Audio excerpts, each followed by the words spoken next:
안녕하세요, 메슬로입니다. 현재 맨유의 암흑기를 버텨주고 있다고 평가받는 브루노 페르난데스. 브루노 이전에는 데이아가 맨유를 지탱해줬었죠.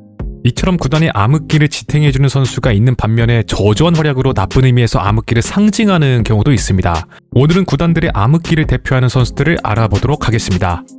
자, 밀란의 암흑기는 꽤나 긴 시간 이뤄졌습니다. 이 기간 소년가장 계보라 불리는 파투와 엘샤라위, 수수가 공격진을 책임지며 멱살 잡고 꾸준히 팀을 상위권으로 이끌었었는데요. 이들을 암흑기를 지탱해준 인물로 꼽을 수는 있겠지만 밀란의 주장으로 있었던 몬톨리보를 꼽아봤습니다. 피오렌티나의 주장이었던 몬톨리보는 2012년 중원 개편 중인 밀란의 자유계약으로 합류했습니다. 그러나 그가 밀란으로 합류하는 과정은 깔끔하지 않았는데요. 원래 그는 피오렌티나 팬들에게는 재계약을 체결하겠다고 선언했었습니다. 이에 로마와 협상 중이던 피오렌티나는 급히 재계약 협상을 진행하게 되죠. 그런데 몬톨리보가 미온적인 태도를 드러내면서 결과적으로 협상은 이루어지지 않았습니다. 따라서 구단은 몬톨리보의 이적료를 받을 수 없게 되어 재정적인 타격을 입게 되었는데요. 이렇듯 그의 밀란 합류는 피오렌티나 팬들에게는 큰 상처를 안겨다 주었습니다. 그렇게 피를로의 후계자라는 타이틀을 달고 밀란에 합류한 몬톨리보는 당시 기둥까지 뽑히며 빠르게 붕괴 중이던 밀란의 중원 사령관으로 올라서며 엘샤라위와 함께 팀을 멱살 잡고 이끄는 주축 자원으로 올라섰습니다. 하지만 시간이 지날수록 탄탄했던 밀란의 스쿼드는 근육이 다 빠진 약골이 되어갔는데요. 몬톨리보는 2013년부터 피오렌티나를 떠난 암브로시니를 대신해 주장으로 올라서며 팀을 이끌었지만 해당 시즌에 밀란은 부진을 거듭했습니다. 오히려 자신의 친정팀이었던 피오렌티나가 리그 4위에 오르는 좋은 성적을 거두었죠. 설상가상으로 점차 노쇠화되며 부상이 잦아졌고 특히 2016년 10월에 당한 십자인대파열 부상은 그의 기량을 급격히 감퇴시켰습니다. 이 기간 그를 대신해 유소년 출신의 로카텔리가 기회를 얻기 시작했는데요. 하지만 몬톨리보의 공백을 메우지 못했기 때문에 몬톨리보는 당시까지만 해도 밀란에겐 꼭 필요한 존재로 여겨졌습니다. 그리고 한 차례 구단주가 바뀌면서 그의 경력에서 전환점이 찾아왔습니다. 구단의 새 주인이 된 용올리는 막대한 금액을 투자해 캐시에, 비글리아, 보누치 등등 준척급의 자원들을 대거 영입하며 전력을 보강했죠. 이 과정에서 몬톨리보는 자신의 주장 완장을 사실상 빼앗기듯 보누치에게 넘겨주어야 했습니다. 또한 그는 밀란에서 점점 전력외로 밀려나기 시작했는데요. 그렇게 밀란에서의 마지막 시즌에는 단 1분도 출전하지 못한 채 시즌을 마감했으며 동시에 계약 만료로 2019년 여름 팀을 떠났습니다. 상당히 오랜 기간 몸담은 선수였음에도 불구하고 밀란 소속으로 삽입 경기에 가깝게 뛰었음에도 불구하고 밀란은 기념식이나 행사를 가지지 않았는데요. 얼마 뒤 몬톨리보는 은퇴를 선언했습니다. 한때 세리아를 대표하는 미드필더이자 밀란의 암흑기를 책임진 선수의 쓸쓸한 결말이었습니다. 이렇게 암흑기를 지탱한 선수가 있다면 좋지 않은 의미에서 상징하는 인물이 또 있겠죠. 바로 혼다 게이스케입니다. 몬톨리보가 고군분투하던 2014년 혼다는 겨울 이적 시장을 통해 얼음 감옥 모스크바에서 마침내 자유계약으로 풀려나 밀란에 입단하는 데 성공했습니다. 무려 등번호 10번을 부여받으며 큰 기대를 불러일으켰는데요. 밀란의 10번이 주는 의미는 상당했는데 레전드인 리베라를 시작으로 굴리트, 후이코스타, 셰도르프까지 구단의 명실상부한 레전드이자 에이스들이 줄곧 달아왔기 때문에 이 무게감이 남달랐습니다. 과거 셰도르프의 경우에는 구단 측에서 자신의 10번을 호나우지뉴에게 주려고 하자 극심한 반발을 일으켜 번호를 지켜냈던 사건도 있을 정도로 번호가 주는 의미는 상당했죠. 이후 보아탱이 아주 잠시 번호를 달긴 했었지만 기억에 남지 않을 정도로 찰나였습니다. 그런데 혼다의 경우에는 자신이 직접 밀란에게 10번을 요구하며 이 에이스의 무게를 짊어지려고 했는데요. 그러나 결과적으로 그의 당찬 포부는 이뤄지지 못했습니다. 자, 밀란에서의 극초반만 해도 혼다는 몬톨리보와 함께 팀의 승리를 견인하는 등 10번에 걸맞는 활약을 보이면서 역시 러시아 무대는 좁았구나, 빅리그에서 충분히 통할 만한 제목이었다라는 평가를 받았습니다. 14-15 시즌 인자기 감독 체제에서 리그 7경기 6골 2도움을 올리며 주가를 높였었죠. 하지만 얼마 안가 밀란의 전반적인 부진과 더불어 그 역시 제자리 걸음의 연속이었습니다. 몬톨리보가 홀로 중원에서 고군분투하는 상황에서 밀란의 유일한 득점 루트는 엘샤라위, 메네즈, 보나벤투라와 같은 드리블러들의 개인 기량에 의존한 역습이었는데 혼다는 세트피스 상황에서는 날카로운 킥 한 방으로 도움을 줄지언정 이런 역습에선 거의 기여하지 못한다는 평가를 받았습니다. 이 무렵 혼다는 부진한 팀의 성적에 대해 언론을 통해 개과천선할 것을 요구하며 돌직구 인터뷰를 날렸지만 오히려 그에게 돌아온 것은 비아냥뿐이었죠. 이처럼 미운 털이 제대로 박혀버리면서 혼다의 밀란 생활은 종지부를 찍을 것으로 보였습니다. 그렇게 밀란에서의 마지막 시즌엔 단 8경기에만 나서는 등 최악의 시즌을 보내고 계약 만료와 함께 팀을 떠났습니다. 개인적으로 혼다 선수에 대해서 호감을 가지고 있기도 하고 특히 밀란이란 역사적인 구단에서 아시아인이 성공을 거두는 것을 보고 싶었지만 그러지 못한 것이 아쉬운데요. 당시 혼다가 갑상선 질환으로 인해 부진에 빠진 것이 아니냐는 의심이 있었는데 이것이 사실이라면 시기적으로 너무 안타까운 것 같습니다. 자, 다음은 인테르 팬들이 사랑할 수밖에 없는 선수죠. 바로 한다노비치입니다. 그는 지난 2012년 우디네스를 떠나 암흑기에 접어든 인텔에 입단한 이래로 한결같이 인텔의 골문을 지켜왔는데요. 그는 빼어난 실력에도 불구하고 우승운이 없어 무관의 레전드란 타이틀을 가지고 있었습니다. 월드클래스 골키퍼들과 비교해도 손색 없는 선수임에도 인텔의 암흑기와 한다노비치의 전성기가 겹치면서 챔피언스리그 경험이 적었을 뿐더러 단 한 번도 우승을 거두지 못하고 있었죠. 그만큼 개인의 퍼포먼스만큼은 정말 엄청났다는 것이며 인테르가 저조한 경기력을 보여주는 날 무지막지한 선방쇼로 팀을 위기에서 구해내는 모습들을 보여주며 한다신이란 칭호를 얻기도 했습니다. 보통 골키퍼들이 에이스라고 불리면 팀의 상황이 좋지 않다는 뜻인데 그가 한동안 인테르의 에이스, 살림꾼이라 불릴 정도로 암흑기의 인테르를 지탱해줬었는데요. 2019년 2월부터는 팀의 분위기를 뒤숭숭하게 만들고 떠난 이카르디 대신 주장으로 선임되며 팀의 분위기를 다잡았고 다음 시즌 유로파리그 결승 진출을 이끌기도 했습니다. 하지만 준우승을 거두며 무관의 기록을 깨는 데는 실패했죠. 그러다가 불혹의 나이가 가까워진 2021년부터 본격적으로 우승의 열이 뚫리기 시작하며 말년에 상복이 터졌습니다. 간절히 바라던 리그 우승을 시작으로 컵 대회에서 여러 번의 트로피를 들어올리는 데 성공했는데요. 이후에는 점차 오나나에게 주전 자리를 내주고 선수 생활을 정리해 나갔고 말년에 챔피언스리그 준우승을 경험한 뒤 은퇴를 선언했습니다. 그가 인트르에서 출전한 경기 시간만 해도 무려 4894분이라고 합니다. 개인적으로는 트래블의 주역이었던 줄리오 세자르만큼이나 인정받을 만한 골키퍼라고 생각하는데요. 여러분들의 생각은 어떠신지 궁금합니다. 자, 다음은 리버풀의 사례를 알아보도록 할 건데요. 리버풀은 암흑기 시절 제라드란 심주를 중심으로 루카스 레이바, 스크르텔, 핸더슨이란 버팀제들이 제라드의 하중을 나눠 가지면서 겨우겨우 골조를 유지할 수 있었습니다.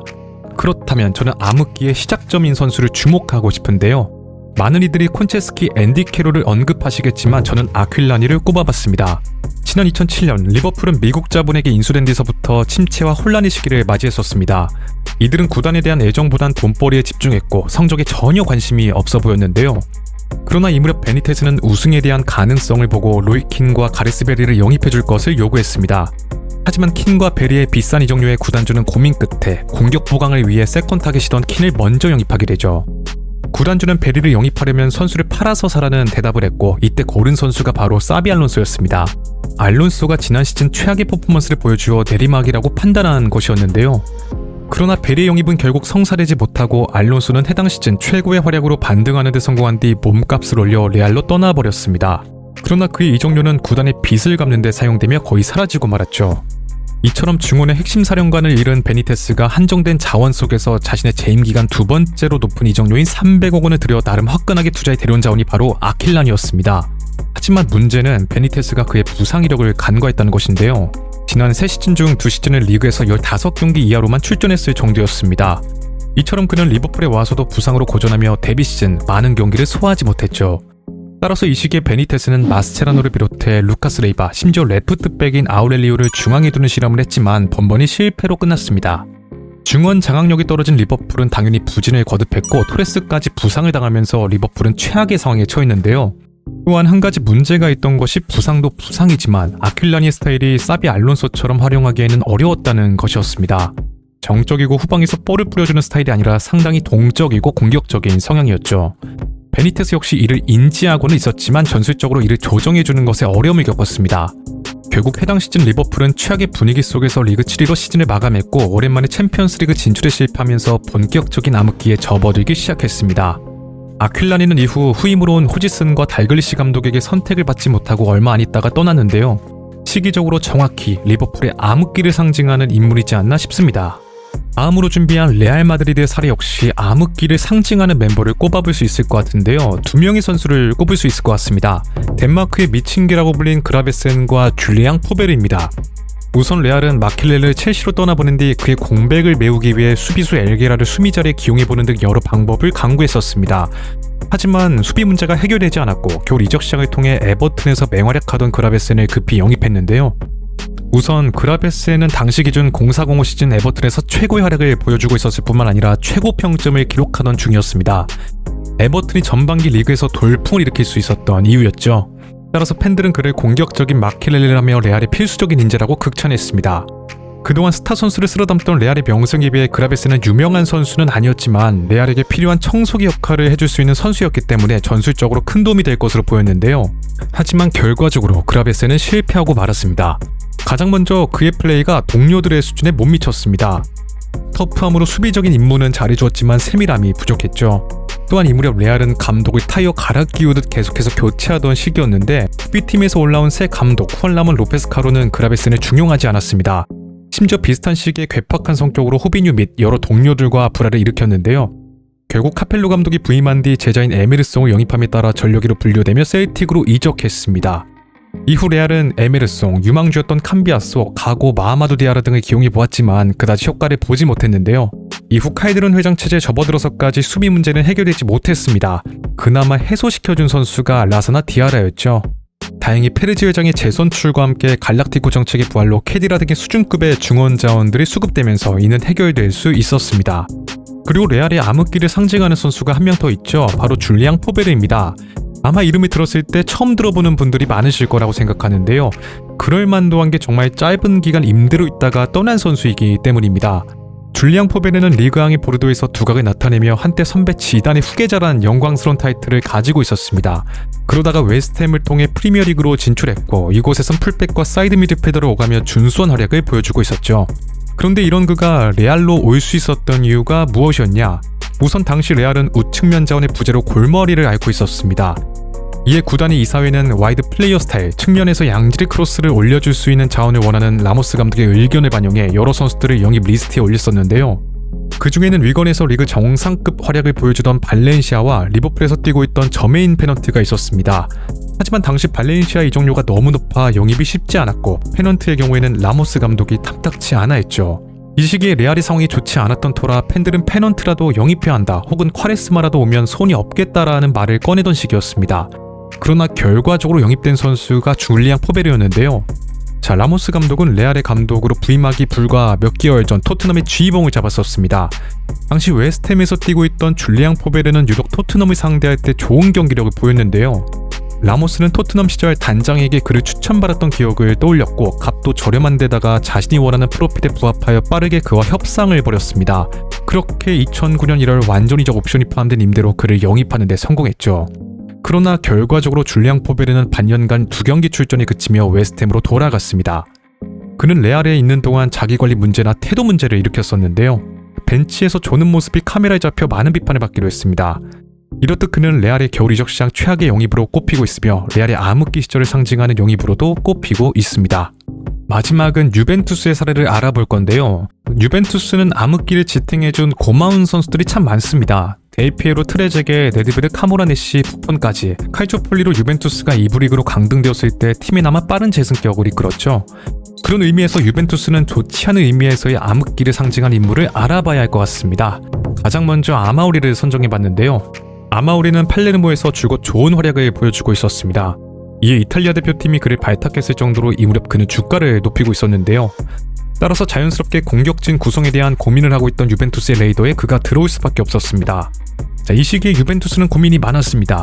엘피에로와 트레제게가 좋은 호흡을 보여주고는 있었지만 둘이 합쳐 나이가 환갑이 뛰어넘는 데다가 이들의 의존도에서 슬슬 벗어나야 한다는 목소리가 나오고 있었기 때문이죠.